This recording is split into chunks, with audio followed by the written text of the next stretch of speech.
Hey kids! Welcome to Jinlong's highly questionable children's programming. Are you ready to learn about colors? Yay! Let's learn! Father finger, where are you? Here I am, how do you do? Mommy finger, where are you? Here I am, how do you do? Brother finger. Well, I don't know exactly what I learned from this, but it wasn't colors. Hey guys! As you all know, today is a special day in the channel. It marks 2 years since the first video I ever posted. I learned and grew a lot since the first anniversary, exponentially more than I thought I would. My video quality has gotten better, I have better equipment, my editing skills have improved. Some of my favorite videos I've ever done were made during this past year too. Of course, as usual, I need to thank each and every single one of you who watch my content, like, subscribe, and even go the extra mile to leave a comment. This channel would be nothing without you. I mean it. So with that being said, that begs the question of what to do for this year's anniversary. Cause, let's face it, though my 1-year video has some audio issues, it was pretty damn good. I actually animated a whole parody of those weird animated storytime videos. So I was wondering, how the hell can I top that this year? Well, I found the answer to that question as I discovered a form of media so horrifying that I think I need to be in my human form to comprehend the monster who created it. Yeah, that's right, dragons are simply not built to withstand this level of horror. I'll handle this in my human form then. Here I go!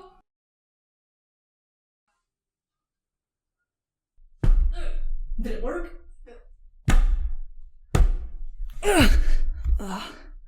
Oh, hi there!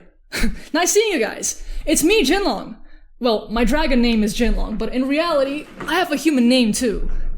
My name is Tatiana. My friends call me Tachi, or at least they would if I had any friends. Just kidding, I have friends. Totally. I know it's written weird in English, but no, it's not like Tati Westbrook. It's pronounced Tachi. Tachi. Tatiana? Tachi. So you can call me that if you want to, but I still don't mind Jinlong or Jin. Well, I guess we better get on with this video. I have many terrifying nightmares to expose you to. YouTubers. Many a preteen with their questionable idols like Jake Paul or Jay Station dream of having the lavish life they do. Living in fancy houses off the coast, rotating between 3 Lamborghinis, and only by making YouTube videos. I mean, who wouldn't want that life? Who wouldn't want to be YouTube famous and have all this? But the reality that these viewers are too young and often too naive to grasp is that YouTube success is a lot more complicated than that. All these courses that promise you YouTube fame and 100% guarantee methods for viral videos are just dishonest because becoming famous on YouTube has a huge luck factor. You can study the algorithm and social trends for years, but in truth, it's impossible to fully predict what will make a video go viral or not. In reality, YouTube success requires a lot of hard work and dedication, knowledge of audio-visual software, editing skills, and a consistent effort to keep your videos at a high quality. No, just kidding, just make children's videos. No.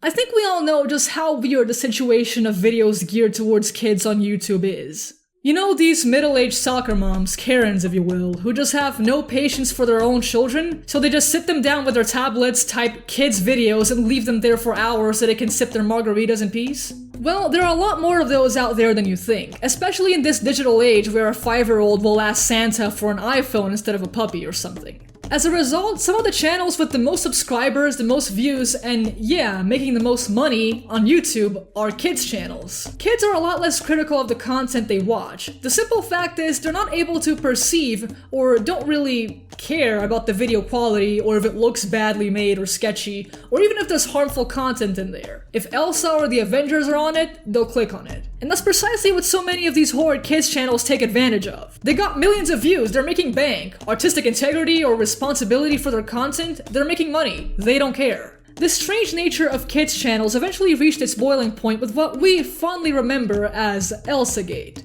In around 2017, a lot of really weird channels started popping up with disturbing content geared towards kids. And I mean disturbing. I'm not kidding. Huh?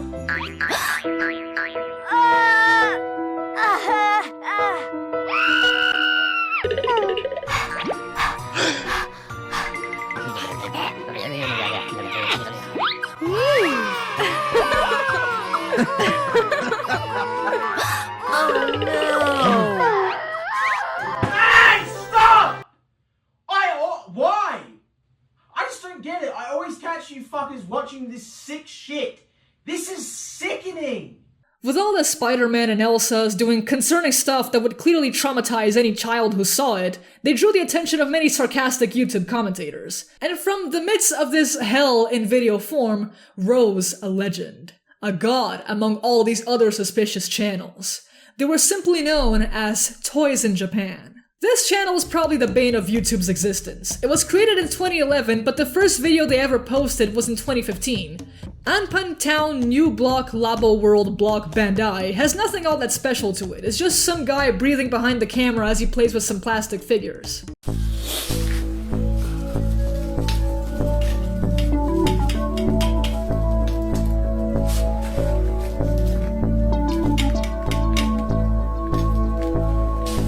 And for some reason this video was so horrible and so offensive that everyone hated it. Left hateful comments and all. If anything, the only thing impressive about this video is that he managed to stretch it to 17 minutes. Like, why did a video of a guy playing with dolls warrant this much hatred? Them's the questions that humanity can't answer. Toys in Japan then uploaded 2 more of those live-action kinds of videos. Surprise Chocolate Eggs and Thomas and Friend the Tank Engine Magic. They were, again, just that same guy playing with toys, but they generated an equal amount of hatred, and for the love of God, I can't figure out why. But then they uploaded a video that would change this channel's history forever. The first Finger Family video. From there, the Finger Family song dominated the entire channel. Father finger, where are you? Here I am, how do you do? There were finger families about everything. Winnie the Pooh, Hello Kitty, dinosaurs, Spider-Man dinosaurs, Mickey Mouse, oh, and Donald Trump. Or whatever the fuck this is supposed to be. This was around the age where finger family videos were an infestation in YouTube, not just kids' YouTube. They were everywhere and they would not go away. Believe me, I know, I had younger cousins. Imagine some kid is surfing the internet, leaving autoplay on as YouTube keeps recommending them similar videos, and then instead of a cute family-friendly cartoon, they come across this. Father finger, where are you? Here I am, how do you do? Mommy finger, where are you? How do you do? Yeah, remember when I used the word disturbing to describe everything? Do you understand now? It's at the point where the minimum level of integrity has left us long ago. Oh, but do you think it ends here? Oh no. Oh no. It only gets worse. Way worse. Besides the infamous Finger Family series, there was one other who gained massive notoriety among the poor children who managed to catch it. The accursed 5 Little Monkeys Jumping on the Bed series. You may remember seeing these videos around in the form of memes, but with Shrek as its cursed protagonist. 5 little monkeys jumping on the bed. One fell up and bumped his head. Mama called the doctor, and the doctor said, no more monkey jumping on the bed. Again, it's amazing how many videos this guy managed to make just by copy-pasting the characters onto the same format. There was everything imaginable that a child could possibly look for on YouTube. But unlike the Finger Family series, the 5 Little Monkeys series had something more. More epic, more amazing. A rap version, featuring PewDiePie. 5 little monkeys jumping on the bed. One fell up and bumped his head. Mama called the doctor and doctor said, no more monkey jumping on the bed. When I tell you that there is no end to the chaos that is this channel, there is literally no telling what the creator's intent with this was. Was this a genuine attempt to make entertaining children's videos by some poor guy who barely speaks English? Or was he 100% serious as he made all of these out of his mother's basement? There's something truly incredulous in seeing these children's nursery rhymes sung by a foreign man with no vocal abilities, with such nightmare-fuel visuals. Do you know the Muffin Man, the Muffin Man, the Muffin Man? Do you know the Muffin Man who lives on Ruby Land? Like, again, I'm just imagining the face of some poor 7-year-old kid just searching for songs on YouTube, and they come across this shit. If you're happy and you know it, clap your hands. If you're happy and you know it, clap your hands. If you're happy and you know it and you really want to show it. If you're happy and you know it, clap your hands. If you're starting to question your sanity already, hold your horses because it gets worse. You may be asking yourself, man, that's cool and all, but wouldn't it be even cooler if we did all this stuff, but with Hitler? Five little monkey jumping on the bed. One fell off and burned his head. Mama called the doctor and doctor said, For some reason, toys in Japan really liked Hitler.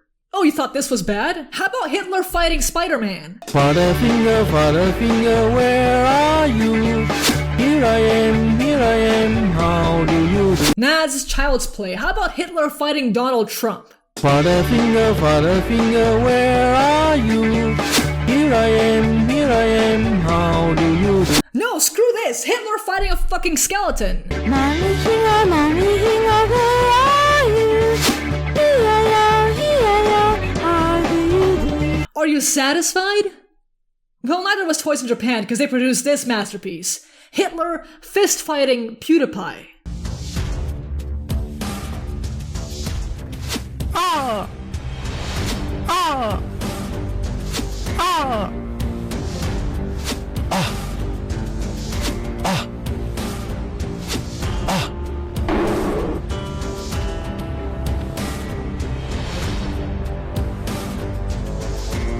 Like, until this point, things were funny. Creepy, unsuitable for children, but funny. When you put this kind of thing on your channel, set to a nursery rhyme, it stops being a joke. You never know how many kids were just wanting to listen to an innocent Finger Family video and found this instead. And Toys in Japan was just one out of the many cursed children's channels out there. In 2017, there was something truly wrong with kids' YouTube. It was to the point that you couldn't be sure whether the video your kid wanted to click on was a legitimate cartoon, or some nightmare-fueled terrifying vision with jump scares and Elsa doing sexual stuff with Spiderman. With enough irresponsible parents and sarcastic YouTubers pointing out this problem, it led to the creation of YouTube Kids and later on the infamous COPPA law. Now, contrary to popular belief, YouTube Kids is a pretty squeaky clean, controlled environment. I made an account just to check it out, and there's nowhere near the level of insane, horrible videos that there used to be on the regular YouTube. The only thing that throws me off is that you often find child actors pretending to be Spider-Man or Elsa or Minions in these kids. I don't know, it rubs me the wrong way. Parents making their kids do this stuff for views, it's not right to me. Nowadays, a lot of these videos pertaining to Elsagate are a distant memory of the past. The only ones that remain were either re-uploaded by the lucky few who managed to save them, or exist in reaction videos of YouTubers who covered them when they were still up.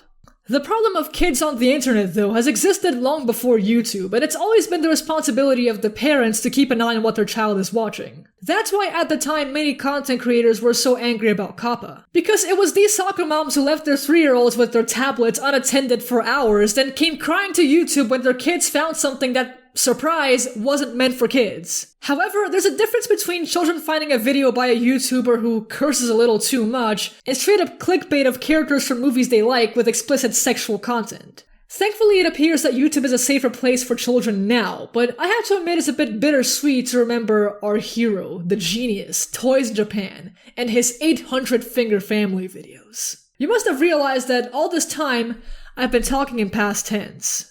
The last video uploaded to the channel was a Fortnite livestream. Yes, with a face cam. This is the face of the guy who created these abominations. This is the man who created Hitler versus PewDiePie.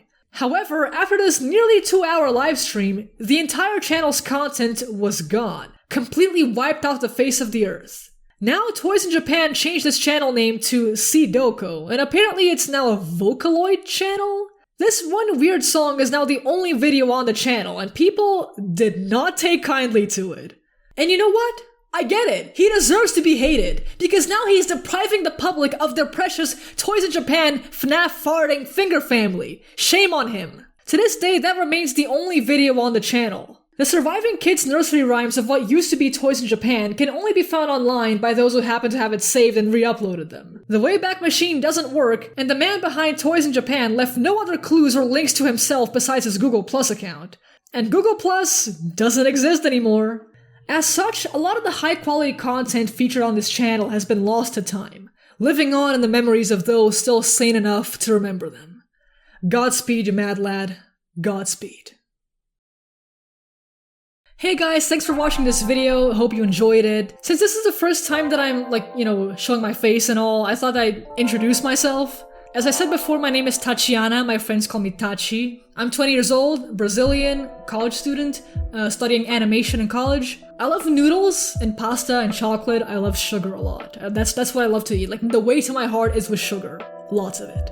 I like to draw and paint. Arts and crafts are always up my alley. I also play guitar as a hobby. I play a lot of games. I'm a Nintendo fangirl if I say so myself. I hope you like my improvised set. As you can see, I love to travel. These are all 3D puzzles that I collect whenever I travel somewhere. Like, you know when you go to museums and they sell these like 3D puzzles of like historical buildings at gift shops and stuff? I love those. I collect them wherever I go. Sometimes they're a little pricey, but they end up looking really cool. So I invest some money whenever I travel and I find these. I always collect them. Maybe next time I'll do a little tour so I can show you where each respective building is from, but I bet you can recognize some of them, like the Statue of Liberty over there and the Tower Bridge from London. You know, some of them you can recognize, but I can explain the others if you guys are interested in that.